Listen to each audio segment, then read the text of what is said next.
Welcome to Chavez academy बच्चों। अब तक की क्लासेस में हम लोगों ने पर्सनल प्रोनाउन पढ़ लिया है, डिस्ट्रीब्यूटिव प्रोनाउन पढ़ लिया, रिफ्लेक्सिव प्रोनाउन पढ़ लिया है और अब बारी है बच्चों बहुत ही अच्छा कंसेप्ट रिलेटिव प्रोनाउन की। रिलेटिव प्रोनाउन से बहुत अच्छे अच्छे प्रश्न बच्चों एग्जाम में बनते हैं और इसे हम लोग बहुत ही अच्छे ढंग से मीनिंगफुली कनेक्ट करते हुए सीखने वाले हैं। तो बच्चों चलिए शुरू करते हैं। रिलेटिव प्रोनाउन क्या होता है, हाउ इट फंक्शंस, ये काम कैसे करता है और किस तरह के प्रश्न इससे एग्जाम में पूछे जा रहे हैं। तो सब कुछ जानने वाले बच्चों रिलेटिव प्रोनाउन के बारे में, and this is very beautiful topic to learn. So relative pronoun बच्चों कौन कौन से होते हैं पहले हमें ये बता दो। ये समझने से पहले रिलेटिव प्रोनाउन कैसे काम करता है, तो रिलेटिव प्रोनाउन बच्चों हु होता है, हु की सभी अवस्थाएं, हु, whom, whose, which, और एक एक करके बच्चों हम सभी पर चर्चा करेंगे। which, that, what और as, ये सभी हमारे रिलेटिव प्रोनाउन होते हैं। जैसा कि नाम सजेस्ट करता है बच्चों, एक रिलेटिव प्रोनाउन मैं आपको बता दूं बच्चों कि रिलेटिव प्रोनाउन कैसे काम कर रहा होता है, ये कैसे काम करता है।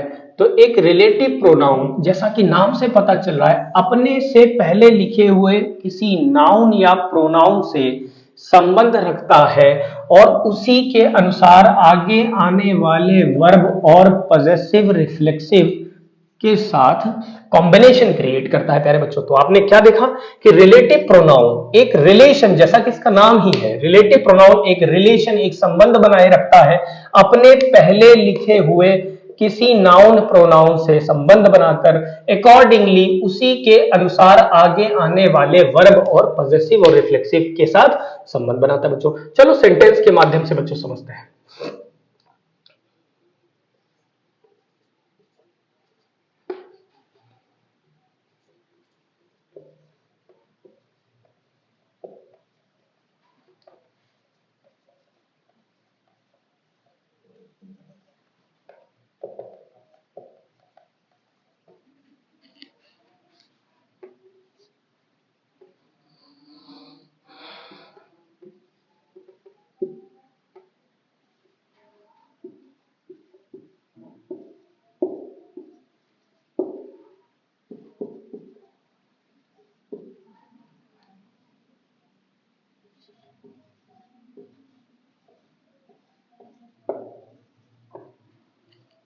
क्या बच्चों विजिबल है?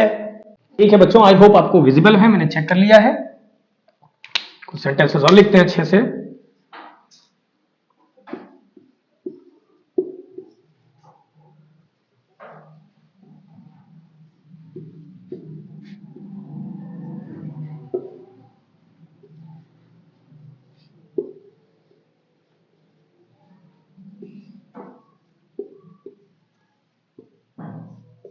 यहां पर बच्चों मैं आपको यह समझाऊंगा कि रिलेटिव प्रोनाउन फंक्शन कैसे कर रहा है, राइट।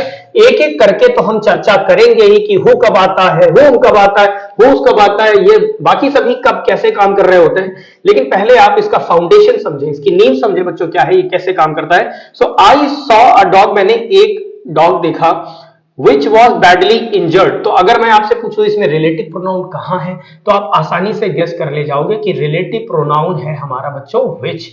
और दूसरा प्रश्न है ये विच किसके लिए आया है, तो आप आसानी से कहेंगे ये डॉग के लिए आया है। तो अब मैं आपसे पूछूं कि विच जो वर्ब लेने वाला होगा, जो वर्ब होगी वो सिंगुलर होगी या प्लूरल होगी, तो आप इसे जिम्मेदार मानेंगे। ये इसकी सिंगुलैरिटी और प्लूरलिटी बच्चों, इस नाउन की सिंगुलैरिटी और प्लूरलिटी निर्भर करेगा यहां पर आने वाले वर्ब की सिंगुलैरिटी प्लूरलिटी। तो ये सिंगुलर है इसीलिए आपने वॉज लगाया। तो यहां पर एक विच जो रिलेटिव प्रोनाउन है कनेक्शन बना रहा है अपने पहले लिखे किसी शब्द से बाद में लिखे सभी शब्दों से, राइट। बहुत अच्छी बात है। I met a man in the party, मैं एक आदमी से मिला पार्टी में, हु वॉज ब्लाइंड, जो कैसा था, अंधा था। सो हु यहां पर रिलेटिव प्रोनाउन है और ये रिलेटिव प्रोनाउन बच्चों सोचकर बताइए किस शब्द के लिए आया है। क्या ये शब्द रिलेटिव प्रोनाउन पार्टी के लिए आया है? No, not at all. ये पार्टी तो अंधी नहीं थी। कौन अंधा था भैया? मैन अंधा था। This man was blind. तो यहां पर जैसे आपने समझा था रिलेटिव प्रोनाउन अपने लिखे ठीक शब्द के लिए भी हो सकता है या किसी पर्टिकुलर शब्द के लिए हो सकता है। तो यहां पर ये मैन शब्द के लिए आया हुआ है रिलेटिव प्रोनाउन, ठीक है, अच्छी बात। ही is one of my brothers, वो मेरे उन भाइयों में से एक है। बच्चों मैं याद दिला दूं, नाउन में मैंने आपको पढ़ाया है, he is one of my brother, one of, each of, any of, many of, some of, all of के बाद आने वाला नाउन कैसा होता है? प्लूरल नाउन होता है। कैसा नाउन होता है बच्चों? प्लूरल नाउन होता है। और रिलेटिव प्रोनाउन अपने लिखे पहले शब्द से कनेक्ट हो सकता है। तो ही is one of my brothers, ये मेरे उन भाइयों में से एक हैं जो कहां रहते हैं? यूएस में रहते हैं। तो ये रिलेटिव प्रोनाउन आया है ब्रदर्स के लिए, और ब्रदर्स प्लूरल नाउन है। प्लूरल नाउन होने की वजह से जो हम वर्ब लेंगे वो भी बहुवचन होनी चाहिए। एस या ईएस लगाकर वर्ब में हम वर्ब को सिंगुलर कर देते हैं बच्चों। तो सेंटेंस क्या हो जाएगा? Who live in the US, ना कि हु लिव्स। ठीक है बच्चों, यहां तक कहानी क्लियर हुई। तो एक बात समझ में आ गई कि रिलेटिव प्रोनाउन अपने पहले लिखे शब्दों से कनेक्शन बनाकर आगे शब्दों को चूज कर लेता है, राइट, वन थिंग। तो क्या मैं कह सकता हूं कि ये एक relative pronoun conjunctional role play कर रहा होता है?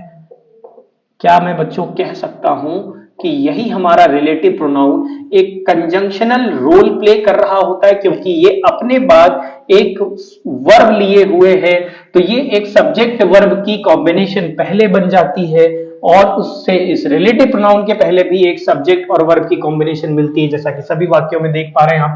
ये सब्जेक्ट वर्ब की कॉम्बिनेशन, ये सब्जेक्ट वर्ब की कॉम्बिनेशन, है ना। तो ऐसी स्थिति में ये एक कंजंक्शनल रोल भी प्ले कर रहा होता है। इसीलिए रिलेटिव प्रोनाउन से बने हुए जो जो शब्दावली आप देख रहे हैं, इसे हम रिलेटिव क्लॉज के नाम से भी जानते हैं। किस नाम से जानते हैं बच्चों?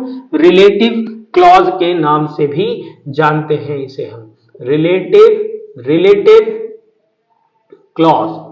किस क्लॉज के नाम से? रिलेटिव क्लॉज के नाम से। तो बच्चों यहां तक बात समझ में आ गई। अब हम लोग एक एक करके चर्चा करेंगे कब हमें हु प्रयोग करना चाहिए, हुम, हुज, व्हिच, दैट, ये सभी एक एक करके। तो शुरुआत करते हैं बच्चों हु से।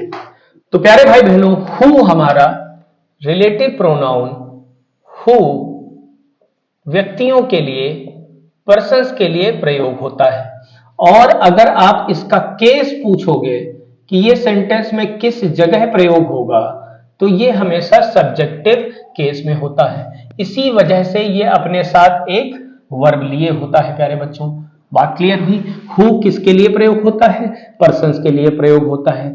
उसी के अकॉर्डिंग ये अपने साथ क्या बनाए रखता है? एक सब्जेक्टिव केस बनाता है और अपने साथ वर्ब ले लेता है। ठीक इसी प्रकार इसकी ऑब्जेक्टिव अवस्था बच्चों, अगर आप इसे मानते हैं कि ये सब्जेक्टिव है, तो इसकी ऑब्जेक्टिव क्या होती है बच्चों? इसकी ऑब्जेक्टिव होम होती है। तो फिर बच्चों हुज कैसा होता है? हुज कैसा होता है? हुज हमारा पॉजेसिव, अधिकार दिखाने वाला पॉजेसिव होता है। जैसे बच्चों मैं आपसे कहूं हु आर यू, आप कौन है, तो दिस हु, ये वाला हु, ये रिलेटिव प्रोनाउन नहीं, ये इंटरोगेटिव प्रोनाउन है, प्रश्नवाचक, प्रश्न बना रहे हैं आप। लेकिन जब अभी हमने सेंटेंसेस लिखे, आई मेट अ मैन, मैं एक आदमी से मिला, हु वॉज वेरी अमेजिंग, जो बहुत अमेजिंग था, तो ये वाला हु हमारा रिलेटिव प्रोनाउन है, राइट। ठीक है, तो हु, हुम, हुज, ये हमारा सब्जेक्टिव, ये ऑब्जेक्टिव, ये पॉजेसिव। कुछ सेंटेंसेस बच्चों लिख रहा हूं, आप इन्हें जरा गौर फरमाएं।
तो बच्चों कुछ ब्यूटीफुल सेंटेंसेस आपके सामने हैं और मैंने आपको चॉइस दी है हु और हुम में से कुछ फिल करने की। सो इट वॉज ही, वो ये इंसान था। अब आप हु लेंगे या हुम लेंगे, तो निश्चित तौर पर एक बात मैं आपको बता दूं कि हु, आपने ये कहा कि हु सब्जेक्टिव केस में होता है और इसे एक वर्ब चाहिए होती है। तो यहां जितने भी बच्चों सेंटेंसेस, छोटे सेंटेंसेस लिखे हैं, छोटे छोटे सेंटेंस, ये एक बड़ा सेंटेंस है लेकिन इसके अंदर कुछ छोटे सेंटेंसेस हो सकते हैं बच्चों, उन्हें आपको नोटिस करना है। उन छोटे सेंटेंसेस को ग्रामर में क्लॉज कहा जाता है। क्या कहा जाता है बच्चों? क्लॉज कहा जाता है। तो ये एक सेंटेंस है, लेकिन in this big sentence there are some small sentences which are known grammatically clauses, उन्हें क्लॉजेस कह दिया जाता है। तो बच्चों क्लॉजेस कहां कहां है? इट वॉज ही, ये अपने आप में एक कंप्लीट सेंटेंस है, इसका रहा ये सब्जेक्ट और ये रही ऑब्जेक्ट, ठीक। वी थॉट, वी हमारा सब्जेक्ट है, थॉट वर्ब है, ठीक, ये भी कंप्लीट हुआ। अब वुड विन, ये अपने आप में एक वर्ब है और इसका सब्जेक्ट जब ढूंढने निकलोगे तो वो हु होना चाहिए बच्चों, हुम नहीं होना चाहिए। आई होप आपको क्लियर है। यानी कि सेंटेंस में जितने सब्जेक्ट होते हैं उतने ही हमें वर्ब मिलने चाहिए। So this who is the subject of this verb would win. I hope आपको क्लियर है, जितने सब्जेक्ट उतने वर्ब मिलने चाहिए। तो हु और हुम में कंफ्यूजन नहीं होगा। इसमें डिसाइड करो बच्चों। इट इज नॉट आई, ये मैं नहीं था। इट इज नॉट आई, ये मैं नहीं हूं, जो कि ब्लेम करना चाहिए जिसे आपको इस गलती के लिए। तो ये जो भी शब्द आप प्रयोग कर रहे हैं बच्चों, उसके लिए यहां पर एक वर्ब अवेलेबल है। ध्यान से देखने पर मिलता है कि इसके लिए एक वर्ब, जैसे यहां पर ये सब्जेक्ट, उसकी वर्ब ये है, राइट। तो यहां पर जो भी शब्द आप चुनने वाले हैं उसके लिए वर्ब अवेलेबल है। वर्ब अवेलेबल है तो बच्चों क्या चुनेंगे फिर? हु चुनेंगे, हुम नहीं चुनेंगे। एक और बात जो मैंने अभी ठीक पहले बच्चों आपको समझाई थी कि रिलेटिव प्रोनाउन किसके लिए आता है? अपने लिखे पहले शब्दों के अनुसार आ सकता है। तो ये किसके लिए आया है? आई।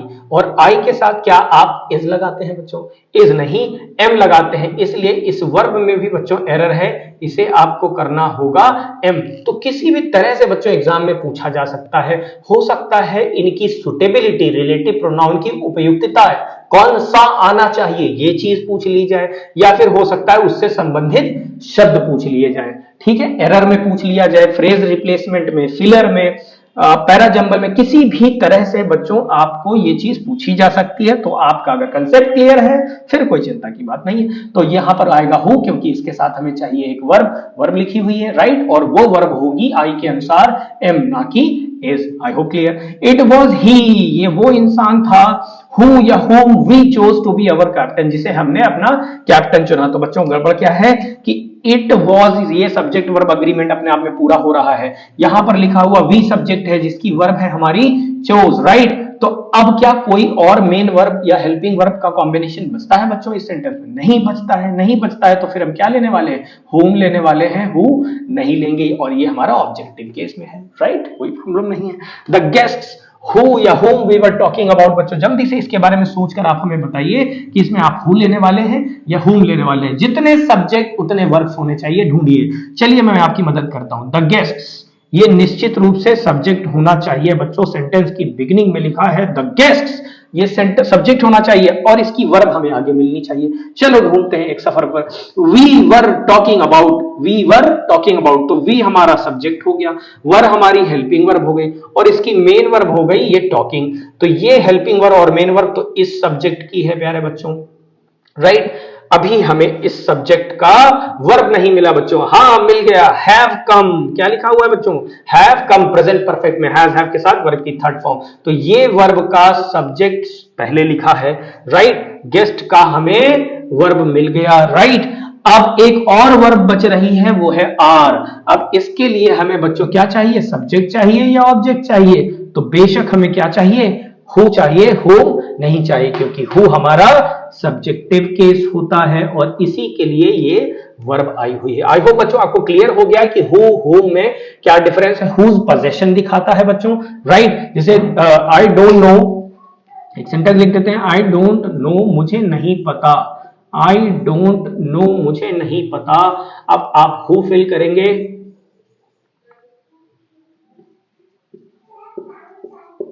जल्दी से बताइए बच्चों, जल्दी से बताइए। आई डोंट नो, मुझे नहीं पता।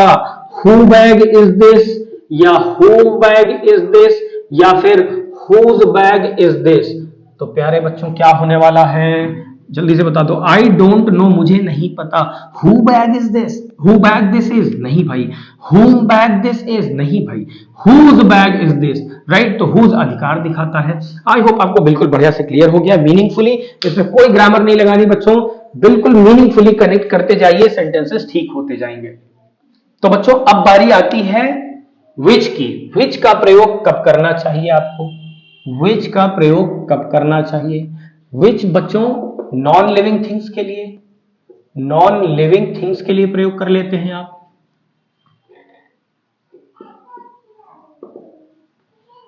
एनिमल्स के लिए प्रयोग कर सकते हैं, रिलेटिव प्रोनाउन के रूप में आप एनिमल्स के लिए यूज कर सकते हैं। आप पर्सन्स के लिए भी बच्चों यूज कर सकते हैं। In case choice is there, in case of choice available, अगर आपके पास विकल्प दिए हो बच्चों। पर्सन्स के लिए कब प्रयोग कर सकते हैं, इन केस ऑफ चॉइस, अगर हमारे पास विकल्प हो, मौजूद हो।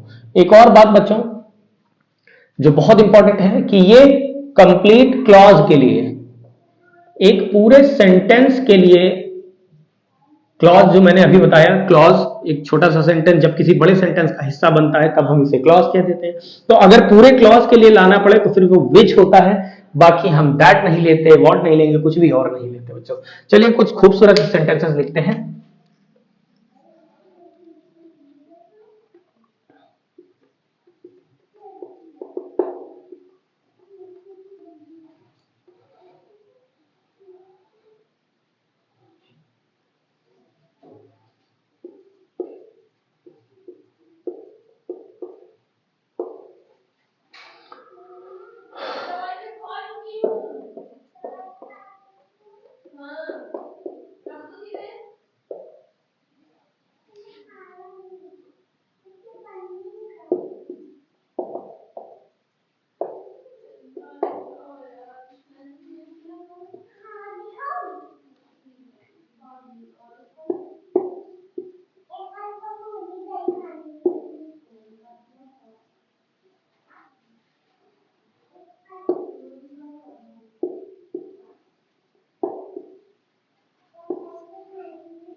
ठीक है बच्चों, तीनों सेंटेंस देखिए बहुत अच्छे सेंटेंसेस है। आई डोंट नो, मुझे नहीं पता, राइट। मीनिंग निकालना आपको सीखना होगा क्योंकि आपके एग्जाम में आपसे पैराजंबल पूछा जाता है, सेंटेंस इंप्रूवमेंट पूछे जाते हैं, क्लोज टेस्ट पूछा जाता है, पैराग्राफ कॉम्प्रहेंशन पूछा जाता है। तो you must increase your understanding day by day. बच्चों धीरे धीरे आपको अंडरस्टैंडिंग पर काम करना है, और ग्रामर सीखने का मैं समझता हूं this is one of the best ways, ये सबसे बेहतर तरीका है to start cracking the meaning. Meaning आप धीरे धीरे बच्चों समझना शुरू करें तो वो ग्रामर आपको मीनिंग से कनेक्ट होते दिखाई देगी, फिर आपको याद रखने की बच्चों जरूरत नहीं रह जाती।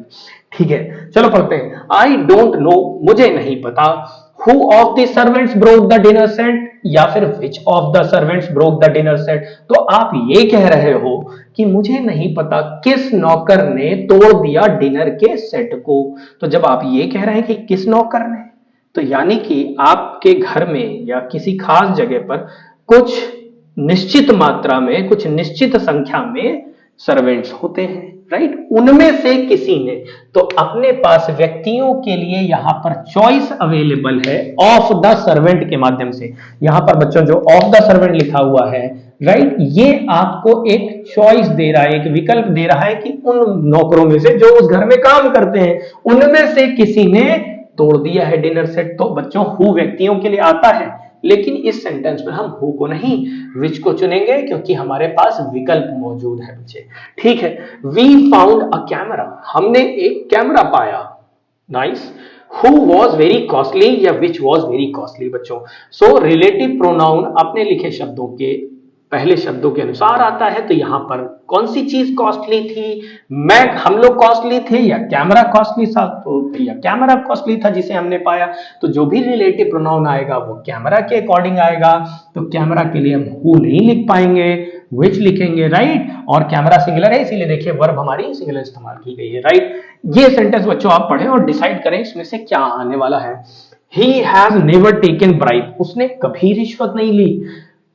Who is a proof of this loyalty, of his loyalty, या which is a proof of his loyalty। बच्चों आप फिलर जब भी करते हो, फिल इन द ब्लैंक्स, तो उन शब्द जो विकल्प दिए गए हैं बच्चों, उनको उस जगह पर रखकर सेंटेंस को पढ़िए। और मुझे लगता है कि आपने इतनी अंग्रेजी पढ़ी होती है, आपकी आंखों से गुजरी हुई होती है, आपके एक्सपीरियंस से गुजरी होती है, कि आप सही चीजें चुन पाते हैं बच्चों। He has never taken bribe, उसने कभी रिश्वत नहीं ली। Who is a proof of this of his loyalty, जो कि प्रूफ है उसकी लॉयल्टी का। Who हम नहीं लगा सकते, किसके लिए लेकर आ रहे हो, जो भी रिलेटिव प्रोनाउन आपको डिसाइड करना होगा। तो which is a proof या that is a proof, तो सुनने में that भी आपको अच्छा लगेगा, लेकिन यहां पर that नहीं बच्चों, which आएगा। आप सोच कर देखिए ये आने वाला रिलेटिव प्रोनाउन किसके लिए आ रहा है, क्या वो ब्राइब के लिए आ रहा है, ब्राइब इज अ प्रूफ, या फिर टेकन इज अ प्रूफ, या फिर नेवर, या फिर ही। तो भैया ये पूरी बात के लिए ही आ रहा है, ये पूरा का पूरा आपका क्लॉज, ये पूरा का पूरा आपका क्लॉज, इस क्लॉज के लिए ही ये रिलेटिव प्रोनाउन इस्तेमाल हो रहा है, इस पूरी बात के लिए। ये पूरी बात एक प्रूफ है उसकी लॉयल्टी का। Do you agree? I guess you are.